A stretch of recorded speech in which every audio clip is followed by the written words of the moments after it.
आणि या सगळ्या संदर्भात अधिक बोलण्यासाठी आपले प्रतिनिधी सागर वैद्य थेट नाशिकहून आपल्या सोबत आहेत। नाशिकमधली सागर, आताची काय स्थिती आहे, खास करून दुधाबद्दल कशा प्रकारे जे आहे त्या उपाययोजना केल्या जात आहेत? दुसरा दिवस आहे संपाचा।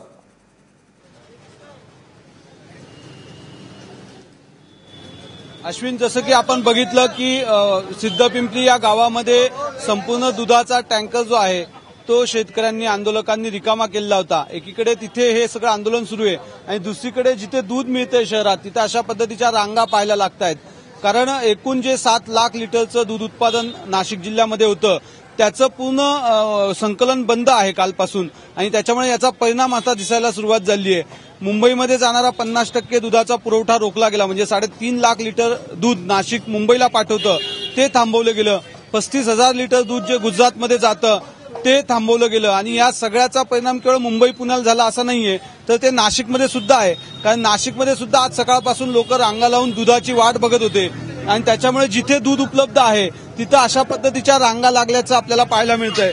भैया, मुझे बताइए क्या हालत है आज की दूध की? मैं रसा कोकनी बोल रहा हूँ, दूध बाजार से, जलाल डेयरी का ओनर।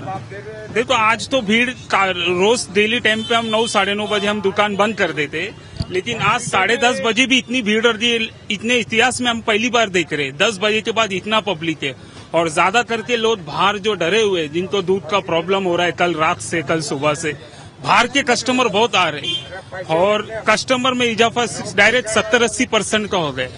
9 बजे जो दूध बाजार बंद होने वाला है, आज 10:30 बजे भी लोग दूध की मांग कर रहे हैं। दूध का फुल शॉर्टेज हो गया है। इतने लोगों को देने के लिए दूध है अभी फिलहाल में तो अपना कैपेसिटी काफी था, जितना हो सके उतना हम कोशिश कर रहे हैं कस्टमर को सेटिस्फाई करने के लिए, लेकिन कस्टमर ऑलरेडी इतने ज्यादा तादाद में आ रहे 10 साढ़े 10 बजे तक कि काफी तकलीफ हो रही है और लोग 10:30-11 बजे तक अभी तक दूध की लाइन में खड़े हैं। ज्यादा करके आउटसाइड एरिया, ग्रामीण एरिया में ज्यादा तकलीफ है।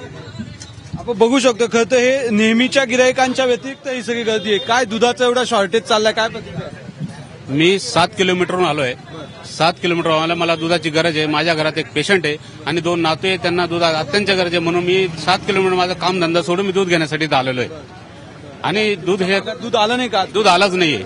भागात जातात तुम्ही? शांतीनगर, मखमलाबाद। मैं फैज खान, मैं सवेरे 8 बजे से इधर लाइन में लगा हूँ दूध के लिए। घर में बच्चों के लिए दूध लगता है। अभी 10 साढ़े 10 बजता है, फिर भी दूध नहीं मिला है मुझे। मैं भी बहुत कब से दूध के लिए खड़ा हूँ। दूध का बहुत शॉर्टेज है और नंबर लगा के खड़ा हो, फिर भी दूध मिल रहा ही नहीं। क्या करेंगे हम लोग, और दूध का शॉर्टेज है हम लोग को। मी जुन्या नाशकामध्ये राहिलं आहे, दुधाची पिशवी आणायला गेलो असता तिथं पिशवी उपलब्ध झाली नाही, त्याच्यामुळे ही परिस्थिती पाहून मी आता इथं दूध घ्यायला आलेलो आहे। जुन्या नाशकामध्ये बी लोक त्रासलेले आहे दुधामुळे। हे अत्यावश्यक बाबी असल्यामुळे याच्यावर काहीतरी निर्बंध लागला पाहिजे।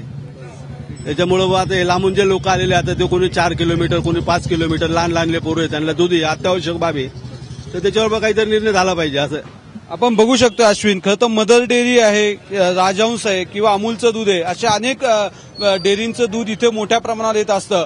प्रशासनाची अशी माहिती आहे की नेहमीपेक्षा फक्त 10% इतक्याच दुधाचा पुरवठा नाशिक शहरासाठी होऊ शकलेला आहे।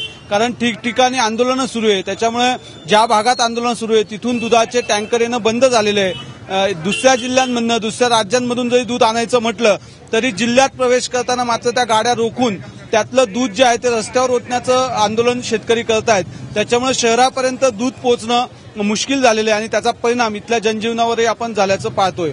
अश्विन, सागर, या सगळ्या संदर्भातले अधिक अपडेट्स घेतच राहू। तेव्हा आपण बघितलं की पेशंट्स असतील, लहान मुलं असतील, त्यांना ह्या दूध पुरवठा जो कमी झालेला आहे त्याचा निश्चितच काही प्रमाणात त्रास होताना बघायला मिळतोय।